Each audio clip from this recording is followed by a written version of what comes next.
సంక్లిష్టమైనటువంటి పరిస్థితుల్లోకి చేరుతుందా అనేటువంటి ఒక అనుమానం వ్యక్తమవుతుంది. ఏమి మాట్లాడితే ఏమి జరుగుద్దో అనేటువంటి ఒక అనుమానం వ్యక్తమవుతుంది. ఎవరి మీద దాడి జరుగుతుంది, ఎవరిని పోలీస్ స్టేషన్లో అరెస్ట్ చేస్తారు, ఎవరిని జైళ్ళల్లో నిర్బంధిస్తారు, ఎవరిని చంపేస్తారు అనేటువంటి అభద్రత కొనసాగుతుంది.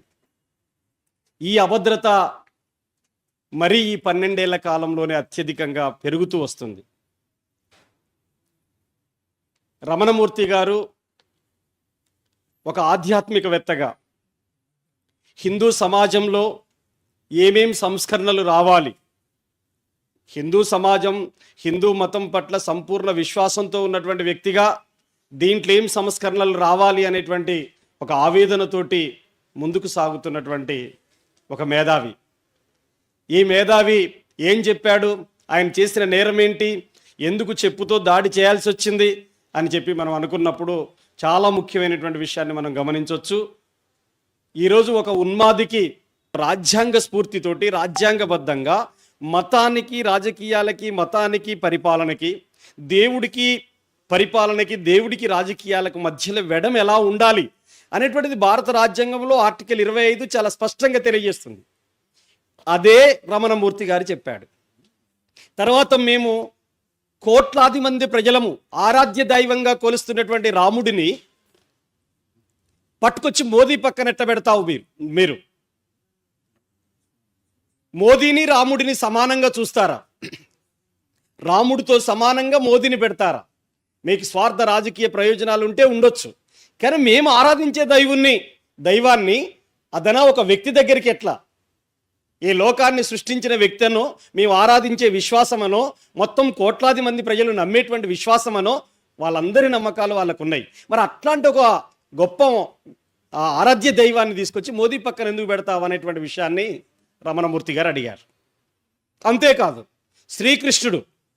శ్రీకృష్ణుడి తల తీసేసి ఆ తల స్థానంలో మోదీ తలకాయ పెట్టారు. అంటే ఇప్పుడు కృష్ణుడు లేడు దేశంలో, మోదీ మాత్రమే ఉన్నాడు. కృష్ణుడిని ఆరాధించకండి, ఇప్పటి నుంచి మోదీని ఆరాధించండి అనేటువంటి మాట వాళ్ళు చెప్పదలిచారు. హనుమంతుడిని పూజించేటువంటి ప్రజలు కూడా కోట్ల సంఖ్యలో ఉన్నారు. మరి వాళ్ళందరూ కూడా ఇప్పుడు హనుమంతుడిని తీసుకొచ్చి వాళ్ళ సభ వెహికల్ ముందు ర్యాలీ డ్యాన్స్ లేపిస్తున్నారు.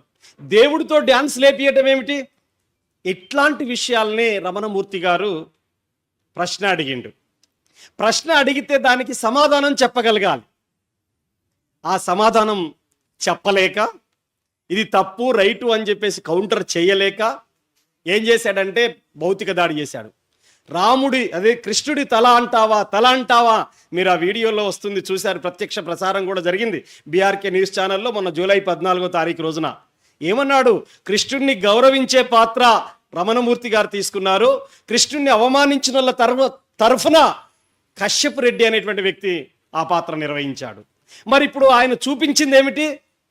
కృష్ణుణ్ణి ఏదో రమణమూర్తి గారు అవమానించినట్టుగా నువ్వు కృష్ణుని తల అంటావా, నేను చెప్పు తీసుకోకూడతా అని చెప్పేటువంటి పద్ధతులలో ఆయన మాట్లాడిండు. అరే నాయన, మీరు మా కృష్ణుడి తలను తీసేసి ఎవరో మోదీ అనేటువంటి అనామకుని తీసుకొచ్చి పెడుతున్నారు, మా దేవుణ్ణి ఎందుకు అవమానిస్తున్నారు, కించపరుస్తున్నాడు అని చెప్పి రమణమూర్తి గారు మాట్లాడిండు. దీన్ని వక్రీకరించేటువంటి పని చేసి చెప్పుతో దాడి చేయటం అనేటువంటి జరిగింది.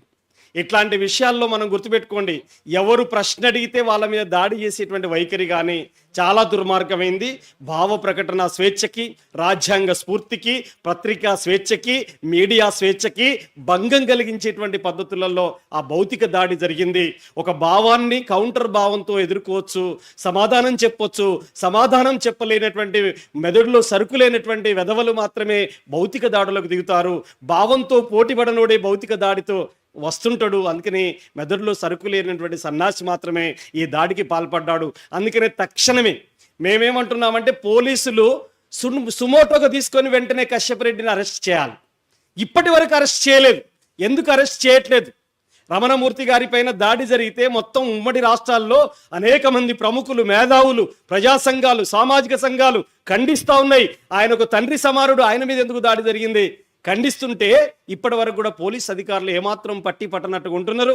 ఏదో ఎఫ్ఐఆర్ చేసినట్టుగా చేసినారు, కానీ ఇప్పటి వరకు కూడా ఆ కశ్యప్ రెడ్డిని అరెస్ట్ చేయలేదు.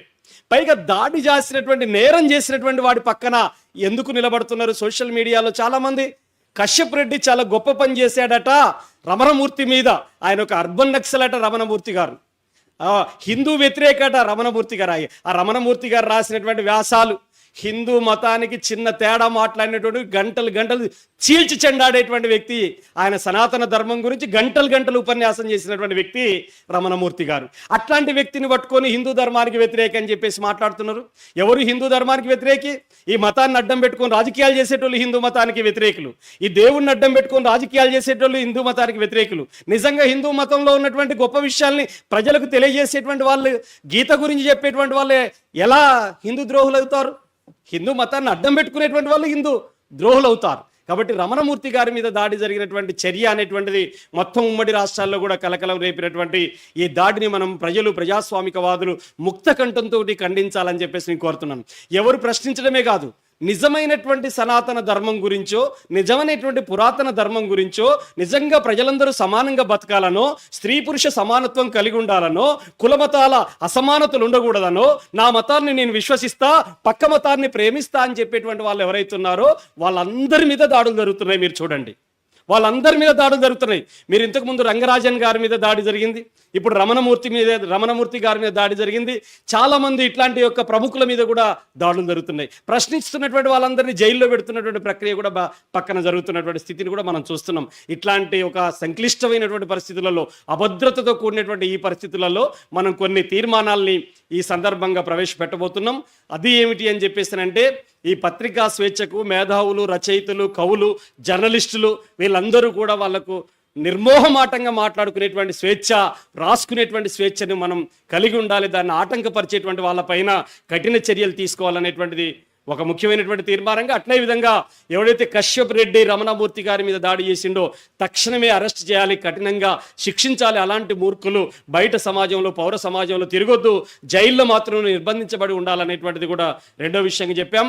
అట్లాగే మూడో విషయంగా ప్రజలు, ప్రజాస్వామికవాదులు, ప్రజా సంఘాలు రాజకీయాలకు అతీతంగా ముక్త కంఠంతో ఈ దుశ్చర్యను ఖండించాలని చెప్పేసి ఈ రౌండ్ టేబుల్ సమావేశం అప్పీల్ చేస్తూ ఉంది. దాంతోపాటు ఇక్కడికి వచ్చినటువంటి అనేక సంఘాల పెద్దలందరికీ అప్పీల్ ఏమిటంటే, రేపు లేదు ఎల్లుండి ఉదయం 10:30-11 గంటలకి ఆర్టీసీ క్రాస్ రోడ్లో ఒక నిరసన శాంతి ర్యాలీ, ఇది కూడా శాంతి ర్యాలీగానే మనం పెడుతున్నాం. రాష్ట్ర వ్యాప్తంగా అన్ని జిల్లాల్లో కూడా రేపు ఎల్లుండి 18వ తారీఖు నాడు పెడుతున్నాం. మేము ఈ సంఘాల నుంచి కూడా అన్ని జిల్లా కేంద్రాల్లో జరిగేటువంటి శాంతి ర్యాలీలలో మీరందరూ భాగస్వాములు కావాలని చెప్పేసి విజ్ఞప్తి చేస్తూ ఈ తీర్మానాన్ని మీ అందరి ముందు పెడుతున్నాను. మీ అందరికీ మరొకసారి జై భీమ్, లాల్ సలాం తెలియజేస్తూ ముగిస్తున్నాను.